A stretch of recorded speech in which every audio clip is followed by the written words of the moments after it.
Sir ये जो मुहिम चल रहा है क्लस्टर हटाओ और मीरा भाईंदर बचाओ, उस विषय पे सर क्या कहना चाहेंगे? देखिए, सबसे पहले मैं मीरा भाईंदर महानगर पालिका की जो योजना है क्लस्टर, उसका मैं समर्थन भी नहीं करूंगा, उसका विरोध भी नहीं करूंगा।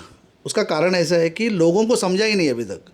मीरा भाईंदर के जो रहवासी है, जो जूने बिल्डिंग में रहते हैं, समझो कोई धोखादायक इमारत है, डिलेबरेटेड कंडीशन में जो बिल्डिंग है, उनको समझना चाहिए था कि क्लस्टर क्या है, रीडेवलपमेंट क्या है। नगर पालिका ने, जनप्रतिनिधि ने, किसी ने उनको समझाया नहीं। अचानक आप खड़े होते हो और क्लस्टर के नाम पे बवाम करते हो। तो मुझे लगता है ये सब जुमला है। नगर पालिका का जो इलेक्शन अभी आ रहा है, उसका जुमला का ये एक पार्ट है, ऐसा मैं समझता हूँ। और मैं चाहता हूँ कि मीरा भाईंदर में क्लस्टर योजना आवे कि नहीं आवे, उसके मैं अभी विषय में बात नहीं करूँगा। लेकिन मैं चाहता हूँ कि क्लस्टर के नाम पे जो प्रतिनिधि मीटिंग ले रहे हैं मीरा भाईंदर महानगर पालिका आयुक्त के साथ में, खास करके नरेंद्र मेहता जी, तो मैं नरेंद्र मेहता जी को यही कहना चाहता हूँ और प्रताप सर नायक साहब को भी यही कहना चाहता हूँ कि नागरिकों को समझना चाहिए कि क्लस्टर योजना क्या है, क्योंकि अभी तक सब अंधेरे में है। आज देखेंगे हमारे पास समर्थन का पत्र आया, हमारे पास ये पत्र आया है।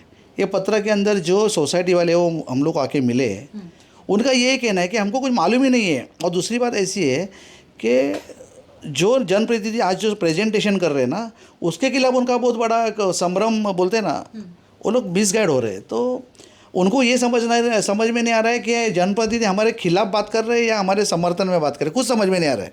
वो अभी मतलब अंधेरे में है। तो मैं चाहता हूँ कि प्रताप सर नायक साहब हो या नरेंद्र मेहता जी हो, पहले आपको एक मीटिंग, जनरल मीटिंग बुला के आपका जो स्टैंड है कि नागरिकों के तरफ आपका स्टैंड है या बिल्डिंग बनाने का आपका स्टैंड है, क्योंकि आप दोनों विकासक हो।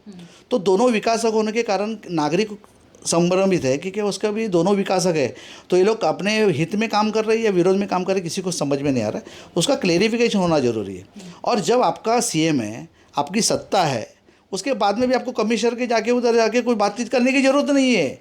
कमिश्नर किसके अंडर में है? सरकार के अंडर में है ना। तो अब देवेंद्र फडणवीस साहब आपके सीएम है, तो उधर से एक ऑर्डर निकालो कि अब क्लस्टर नहीं होना चाहिए, ख़त्म हो गया मैटर, या होना चाहिए। पब्लिक को ये संभ्रम है तो उसको हल होना चाहिए, ऐसे हमारी मांग है।